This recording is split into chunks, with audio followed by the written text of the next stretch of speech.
Bonjour YouTube, bonjour, bonsoir ou bon après-midi, ça dépend de l'heure à laquelle vous regardez ça là.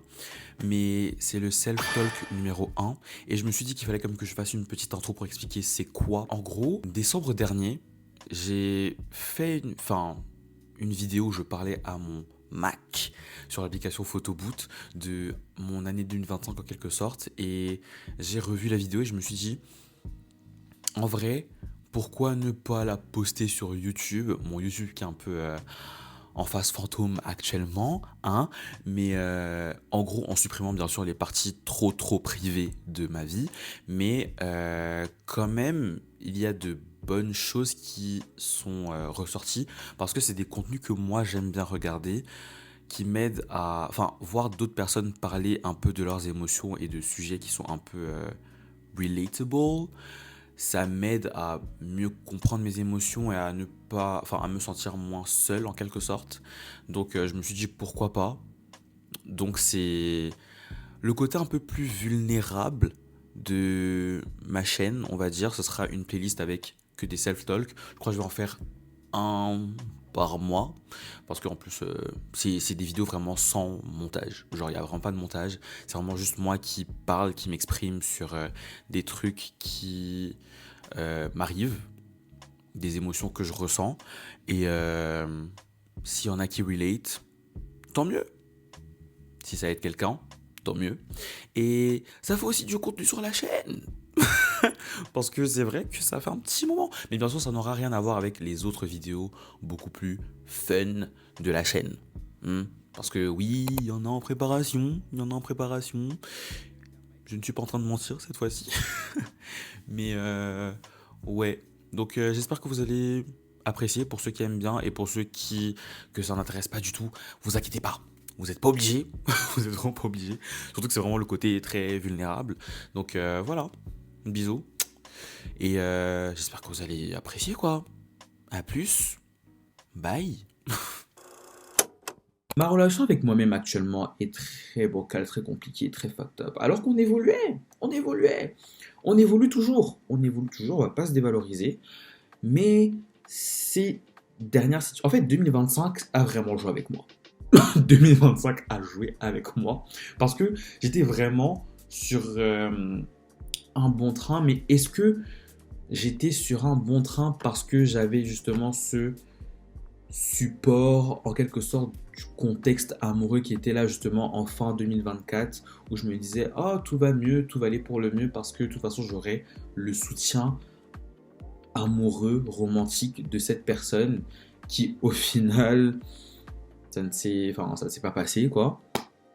Et je me dis est-ce que c'était ça, j'étais vraiment sur cette bonne voie en termes de relation avec moi-même ou bien c'est juste ça qui ce contexte amoureux qui a aidé en quelque sorte à enjoliver la chose et je m'aveuglais en me faisant croire que c'était purement du moi et relation avec moi, alors que c'était l'amour potentiel d'une autre personne qui me faisait du bien et qui me validait en quelque sorte.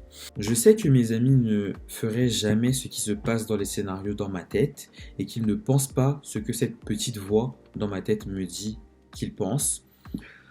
Enfin, est-ce que je le sais vraiment? Une partie de ma tête, oui, mais je dois encore me convaincre et continuer de travailler sur ce côté-là. Mais en voyant à quel point j'ai déjà évolué, j'ai confiance. Je sais que je peux arriver à cette version de moi qui est enfouie et qui attend que je lui donne juste la possibilité de sortir. Et c'est comme ça que j'ai fini ce petit racontage qui parle un peu de mon année 2025. On va dire des sujets qui me trottaient vraiment dans la tête. Du coup, à partir de là, j'ai ressorti des résolutions. À partir de ce texte-là et aussi de ce qui se passait dans ma tête. Dire je t'aime à mes proches plus souvent et le leur montrer. C'est vrai que je ne le fais pas assez souvent. Déjà, la phrase je t'aime, c'est chaud pour que ça sorte de ma gueule. Alors que je le ressens tellement et j'ai tellement genre d'amour à donner. Mais dire ces mots-là, je sais pas. En fait, je pense que c'est. Je crois que ça a à voir avec mes problèmes d'abandon, genre de peur de l'abandon. Parce que j'ai peur de mettre un mot sur ce que je ressens, de dire vraiment je t'aime aux gens, parce que j'ai peur que, surtout dans le contexte amical, on va dire que ces personnes, même pas que amical, que ces personnes me laissent tout simplement et me lâchent. Et ça doit avoir un lien avec des situations que j'ai vécues avant, euh, avec juste mes relations amicales, où on va dire que j'ai donné beaucoup et qu'au final, j'étais pas totalement accepté pour qui j'étais dans ma totalité. Et vu que maintenant j'ai vraiment trouvé un environnement où je sens que c'est des personnes qui m'aiment pour moi et qui ne veulent pas me brider, qui veulent juste que vraiment je m'ouvre et que je me découvre au fur et à mesure, enfin en long, en large. Euh, Faudrait que je leur montre à quel point je les aime, à quel point je suis reconnaissant de les avoir dans ma vie. Et qu'ils sachent que. Qu'ils sachent que. Ouais. Qu'ils m'ont effectivement juste tout simplement sauvé la vie, hein, quand j'y pense. Je dis pas ça dans le sens où I was going to. You know? Mais plus dans le sens où. Juste niveau épanouissement, je pense que je ne serais pas au niveau auquel je suis actuellement sans ces personnes-là. Et c'est pas en excluant d'autres personnes que j'ai connues avant mon environnement actuel, mais c'est vraiment cet environnement-là que j'ai qui est vraiment autour de moi et présent physiquement, mais aussi les personnes qui sont présentes, pas forcément physiquement parce qu'elles ne le peuvent pas, mais qui ont été là pour moi, des périodes vraiment difficiles pour moi, et que leur rende et que je leur montre à quel point je les aime, tout simplement. Être à fond sur mes hyperfixations parce que c'est ce qui fait de moi, moi.